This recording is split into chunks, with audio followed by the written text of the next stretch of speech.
Does your past relevant work, as you described it, fall within the limitations on your RFC? If it does, your claim may be denied, based on the idea that you can still perform your past work. If you're just jumping on the disability YODAA train, I think you should know this. Every SSDI claim goes through a 5-step process called Sequential Evaluation. It's the two most important words in the SSA disability verse. At step 3 in the process, the examiner on your case and the medical consultant, aka the MC, analyze your medical evidence and they make a determination on whether you meet or equal a medical listing.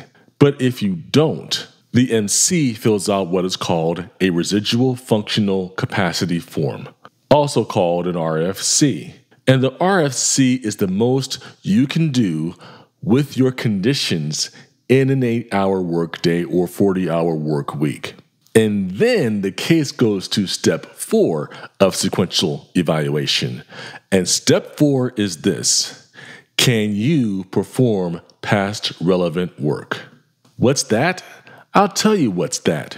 Past means, well, it's in the past. Work meaning your job. Relevant. Now, this is the kicker. What makes your past work relevant? There are 4 criteria that determine whether your past work is actually relevant. The first one is your past work had to be considered SGA, which means substantial gainful activity. I got a video that deals with that, link in the description. The second criteria is you had to have done it long enough to learn how to do it. The third criteria is that job had to have started and stopped within 30 days. And the fourth criteria is it had to be performed recently. And by recently, we're talking about within the last 5 years before you became disabled in your eyes. That used to be 15 years, but Social Security, in their infinite wisdom, decided that 5 years is enough time to go back. Typically, they're using the date of adjudication, which means either it's the date that they're working on the case at that point, or it's going to be the date that they presume the case will be closed. In some cases, they may use a different date, but in general, they're going to go back 5 years from the time they're actually looking at the case, maybe from when you applied or from the time they're actually working on the case at that point. Now, some people may not even know this, but step 4 has 2 steps inside of step 4. There's 4A and 4B. 4A asks this question: can you return to your past relevant work as you described it? And 4B says, can you return to your past relevant work as it is generally performed or usually performed in the national economy? So 4A is how you describe it, and 4B is how it is done in the world of work. Let's look at 4A first. 4A is all about 2 things: the RFC and your work history form. Now, you're likely to get this form from the DDS examiner because they want to get details on your past work. And it is your job to describe what you did on your job or the jobs that you had within the last 5 years. And the better the description you give, the better quality of work the examiner is going to do at this step. One key element to determining whether you can go back to your past work is what's called a function-by-function comparison. Let me break that down for you. If there's one function on your job description that the RFC prevents you from being able to do, then you cannot go back to your past work as you described it. Let me give you an example. Let's say that the RFC that the MC prepares for you says that you cannot lift more than 20 pounds occasionally in an 8-hour day. But your past work required you to lift 50 pounds occasionally in that same 8-hour day. Well, since 20 pounds occasionally is more restrictive than 50 pounds, the DDS cannot send you back to that past work because your job requires you to lift more weight, and the RFC says 20 pounds occasionally is the most you can do. You can no longer lift 50 pounds occasionally. So because of that, the DDS examiner is going to say that you cannot go back to your past work as you described it, based on that one function. So the main idea is, does your job fall within the limitations that the RFC gives? If it does, then you'll be denied, and you'll be denied based on the idea that you can go back to your past work as you described it. If it does not, if it falls outside of the limitations of the RFC, then you go to 4B. In case you didn't know, I have available what's called the SSA Forms Masterclasses. These are video masterclasses where I walk you through the most typical forms that you're going to see from SSA or the DDS. I walk you through all these forms step by step, section by section, question by question, and I break down how to answer these questions. I break down the information that you need to supply on these questions. And I also give you little tidbits on why you need to answer certain ways and how the DDS is looking at these forms and how they need this information to help your claim for SSDI. So all you got to do is go to gregbrinkley.org/masterclasses, and you can get your hand on one of these masterclasses. I deal with recons, I deal with initial claims, I even deal with the forms that the DDS will send you when you have a pending claim for SSDI. And these are going to be handy. These are game changers. So all you need to do once again is go to gregbrinkley.org/masterclasses and get yourself hooked up with these game changers for your SSDI claim. Now, 4B is all about two things.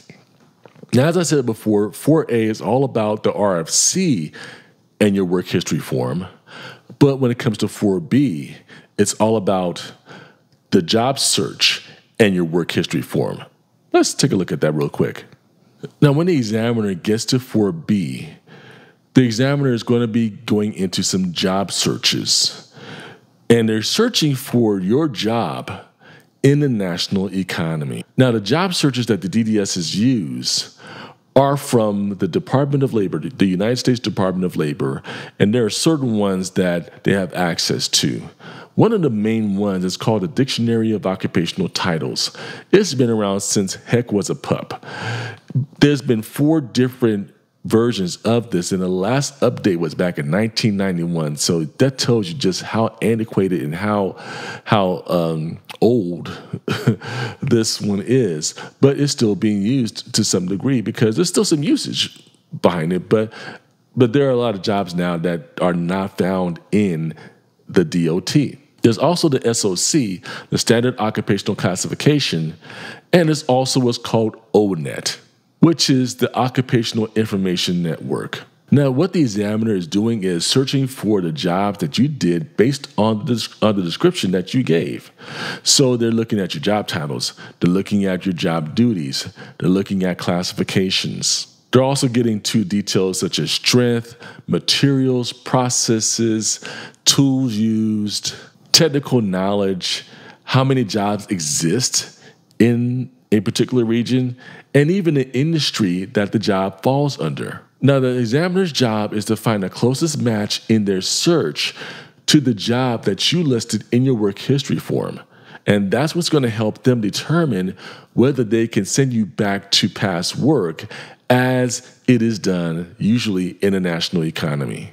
The main idea behind step 4B is this: does your past work as it is done in a national economy usually fall within the limitations of the RFC? If it does, then your case will be denied based on the fact that you can do your work in the past based on how it is usually performed in a national economy.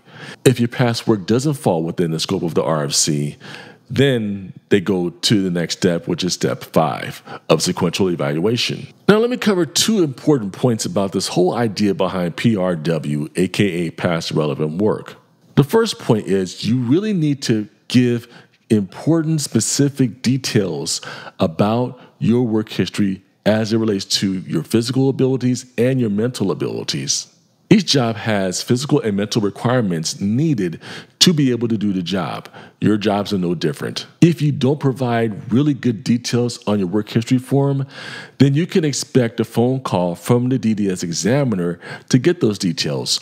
Or what they'll do is they'll send you what's called a call-in letter to get you to call them to get those same details. If they can't get a hold of you, I ain't got nothing else for you.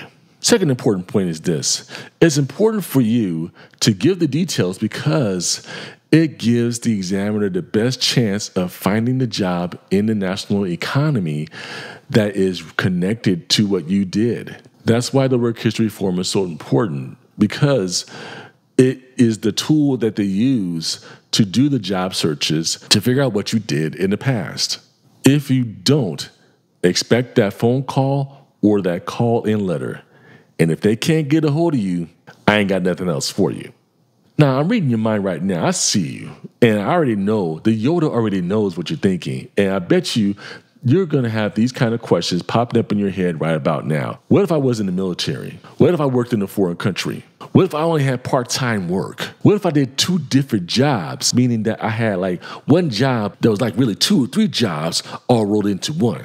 What if my job was like a remote job and there ain't a whole lot of jobs like this laying around all over the place? What if the DDS can't match up my job based on the search that they did in that DOT thing or any of those other websites? I'll deal with all those in future videos, because if I took time to answer those questions, this video is going to be like 45 minutes long or even longer. I know you ain't having that. Just know that it's important for you to fill out the work history form. And the work history form is going to be the main link to determine whether you can go back to your past work or not. And that can make all the difference between you being allowed or denied SSDI. Now, like I said, you may be new to my world, and you may not even know what an RFC is or have the details behind what that's talking about. Well, I got you covered on that very point. All you got to do is go to this video, and it'll take you to a video that explains what an RFC is. And I'm going to see you on the other side in that next video.